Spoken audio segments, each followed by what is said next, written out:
Hai, perkenalkan nama saya Fayana Zafira Daniswara, NIM 2025270050, kelas 1B S1 Keperawatan, Universitas Sains Al-Quran. Tujuan pembuatan video ini adalah untuk memenuhi tugas akhir mata kuliah Bahasa Indonesia yang diampu oleh Bapak Soekarno MPD. Pada kesempatan kali ini, saya akan membahas tentang sejarah perkembangan bahasa Indonesia.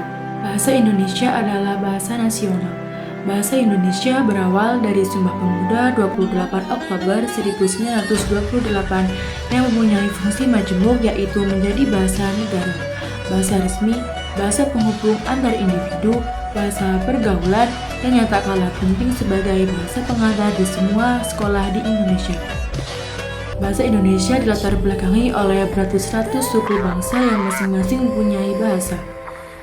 Adapun penanaman bahasa Indonesia diambil saat Kongres Nasional Kedua di Jakarta sebagai bahasa untuk negara Indonesia pasca kemerdekaan. Presiden Soekarno memilih bahasa Indonesia yang beliau dasarkan dari bahasa-bahasa Melayu yang dituturkan di Riau. Bahasa kita yang dinamai bahasa Indonesia berasal dari bahasa Melayu, yaitu salah satu bahasa daerah di bumi Nusantara ini. Bahasa Indonesia digunakan sebagai salah satu alat untuk mempersatukan bangsa yang bersuku-suku, mengusir penjajah Belanda, meraih kemerdekaan, dan bahasa ini digunakan dalam berbagai kehidupan secara luas.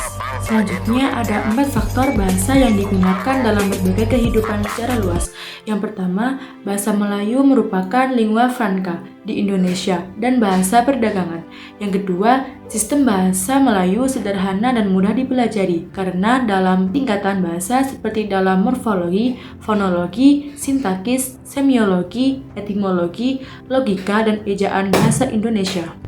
Yang ketiga, suku Jawa, suku Sunda, dan suku-suku lainnya dengan sukarela menerima bahasa Melayu menjadi bahasa Indonesia sebagai bahasa nasional.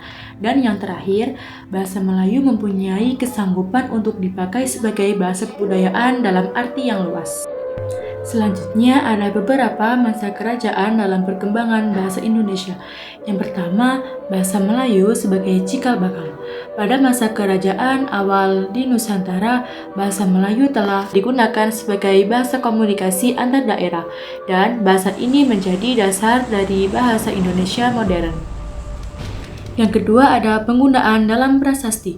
Bahasa Melayu kuno digunakan dalam prasasti kerajaan, terutama di Kerajaan Sriwijaya. Contoh terkenalnya yaitu prasasti kedudukan Bukit 683 Masehi di Palembang dan prasasti Talang Tuo, Karangbrahi, dan lainnya. Yang ketiga adalah Perang Sriwijaya dan Malaka. Sriwijaya pada abad ke-7 sampai 13 menggunakan bahasa Melayu dalam pemerintahan dan agama Buddha. Sedangkan Kesultanan Malaka pada abad ke-15 juga menggunakan bahasa Melayu sebagai bahasa perdagangan dan diplomasi. Dan yang keempat, penyebaran melalui Islam dan perdagangan, di mana para pedagang dan penyebar agama Islam ikut menyebarkan penggunaan bahasa Melayu ke berbagai wilayah di Nusantara.